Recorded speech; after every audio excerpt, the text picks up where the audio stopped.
plumbing under a house.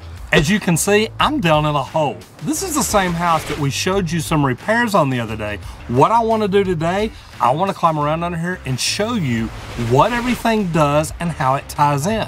Now, as you can see, I'm sitting right here between the two-way cleanouts. And I'll show you in a second, but the bottom of this one goes that way. The bottom of this one goes that way. What's it for?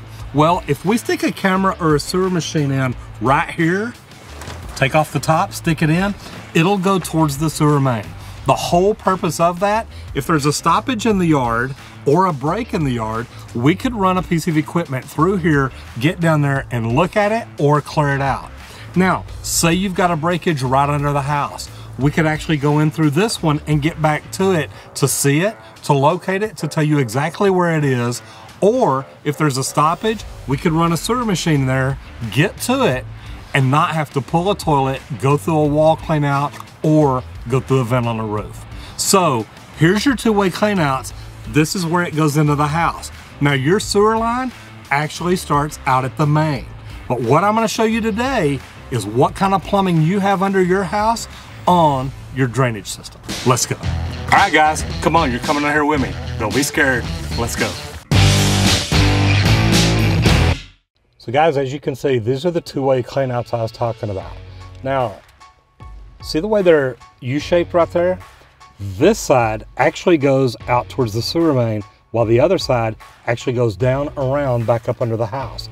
Now, the good thing about it is that makes it so even if there's a blockage right there between them, it can be gotten to from either one of the cleanouts, or if it's one side or the other, the cleanouts are there so you can get to it no matter where it is.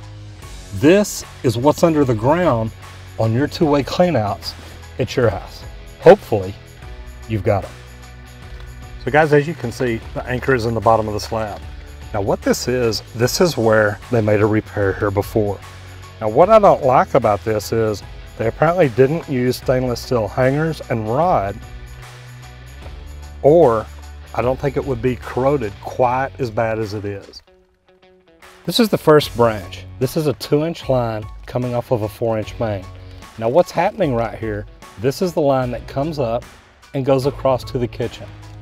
Now what I don't like about this test tee is whenever we came under here and started working on these, someone had not Teflon taped and pipe doped the threads, so 2 or 3 of these were automatically leaking. As you can see by being down here, this is PVC pipe. It's secured to the bottom of the grade beam or the bottom of the slab because this has been replaced. Now, where I showed you the line coming up where the test tee was, my problem with that is all they had put was a rubber CT adapter, not a shear band, no stainless steel support for it. They had just put a regular CT adapter there. On the other end of this, it just 90s up into the slab. Now we had to chip that out because it was actually broken up in the slab. And I'll take you down closer to it in a minute. But the problem is when you come in here and make a repair the very first time, why not go all the way, get to the pipe? This is the second time this house has had to have a repair on it, and this is something that probably could have been avoided. So guys, as you can see, this old rusty hanger probably isn't going to support the pipe very well. We're going to come back through and replace these, but what I wanted to do is show you what we've been dealing with. Okay, this is the repair y'all saw me make the other day. There's the shear band on top with the stainless steel reinforcement. Now, as you can see, we've got hot and cold water on each side and comes down, and on our test tee, we've definitely got it sealed off where it's not going to leak. Now again, here's another test tee. Now the purpose of this test tee was so that they wouldn't have to replace the next 5 or 6 feet of pipe that you see right there. There's the 3-inch branch line going over to the upstairs bathroom. The 2-inch line going off to the left on the washing machine where we had a break. Then you've got a 2-inch line here going over to the upstairs bathrooms. Now we do have a little bit of cast iron there, but we would have had to chip out a lot of the grade beam there in order to replace that.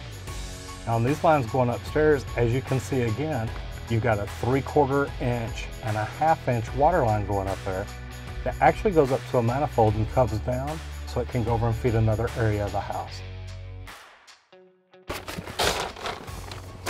As you can see, that wasn't that bad. Now, there's a lot to learn about plumbing under a house, but hopefully coming down here and doing it like this, you got to see something that'll help you out. If you like this video, do me a favor, subscribe to the channel, share the video, and let other people know what's going on under their house. I'm Roger Wakefield, Lead AP, the expert plumber. I'll see you in the next video if you don't get flushed.